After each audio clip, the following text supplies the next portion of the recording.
It wasn't like an official news thing, and it was like some researchers had found from a sample of like thousands of people listening to something, they found Tok Pisin was the most beautiful sounding language in the world. And I looked up the story and I was like, no other media outlets have talked about this. And I'm at the ABC. I'm Papua New Guinean. I want to talk about this. I want to use this platform to talk about this. And it was a story that I know certain people within the ABC were like, what's the angle? I was like, angle?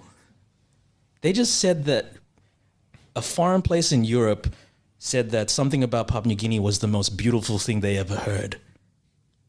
Is that not a worthy of it? Anyway, so not to go into the nitty gritty of what goes on behind the scenes, but I had to really, I believed in that story and I really worked on it. It ended up being one of the most engaging stories on ABC Pacific ever since launching ABC Pacific.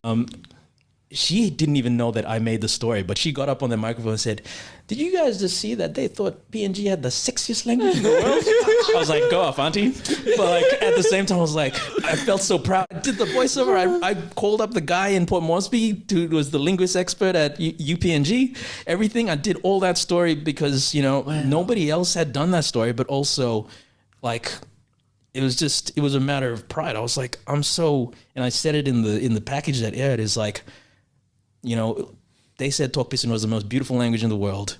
And for me, somebody associating the word beauty with PNG is probably the most beautiful thing that I've ever heard, you know, because like the Western world doesn't always have the best stories to tell about us. No. You know, they'll always 100%. Be like, oh, this Enga province. And it's just like, we have more things going on than just tribal violence.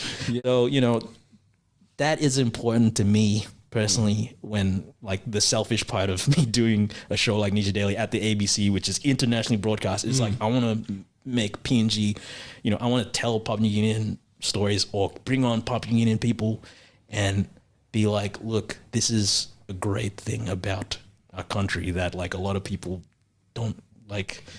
The fact that you go around Australia and you have to point out where Papua New Guinea is on the map to some Australians, and it's like, you can see it from the tip of Australia. You're at tip